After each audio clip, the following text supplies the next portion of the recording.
A new study by Bright Horizons found that 21% of women are actually scared to tell their boss that they're expecting. And 78% of working moms surveyed feel they actually have to work harder than their peers in order to get a promotion. The survey also revealed that people see working dads as more devoted to their job and career than working mothers. Ladies, do you think women who reproduce are at a disadvantage in the workplace? Yes, unfortunately, I'm looking at you, Tam. Because you've been pregnant on the show. I loved it when you were pregnant. I have. But I do think that this exists, but I am very grateful for this place because I never felt that. You guys always welcomed my pregnancy, and you didn't treat me differently just because I was pregnant. I didn't want to get sued. You know how I am. I'm like, does she need a break? Do you need a break? Do the baby need a break? Baby, do you need a break? I'm like, you did take care of me all the way up, you know, to the end. But I do have a really good friend who's going through this right now. She's pregnant and she's hiding it from her employers. And I mean, there's a pregnancy discrimination act that says that you are not obliged to tell your employer that you are pregnant, and they can't fire you once you've stated that you're pregnant, but still, she is terrified. She obviously feels it from somewhere to worry that she risks her job if they knew, which is terrible in and of itself. That's a horrible way to feel, even though she's protected by the law. And unfortunately, even though there's that law, there aren't enough laws to protect and nurture a woman through that process. I mean, even just with breastfeeding rooms, like not every office facility has that. Whereas you guys gave me one here, and I'm so appreciative for that. I had no choice. They did. I didn't have a choice. I took your dressing room. You know what, though? I do want to say, I really echo how, I mean, obviously, we have a very diverse staff. We have many mothers expecting right now, many mothers who delivered.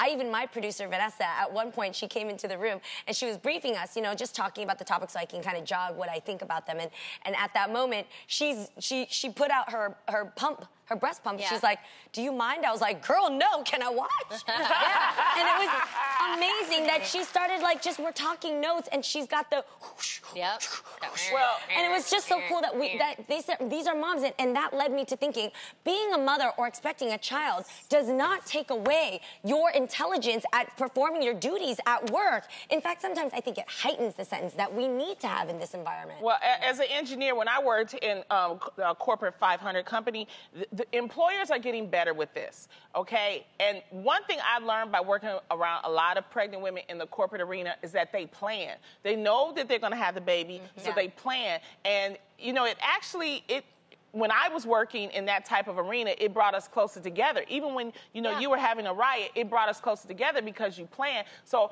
understand that there are laws to protect you. Understand that you should not be ashamed. You are allowed to have a family. This is America. This is what we do, and we work it out.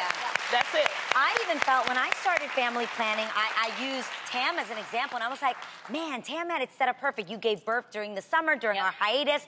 And so when I started family planning, I thought I had to set it all up. I thought, well, I don't want to miss an entire season of The Real or be home for days or months with my baby. And I was like, okay, I want to have a baby. You guys know I did this. I was like, okay, I want to have a baby. If I can get pregnant between this window, then I can give birth.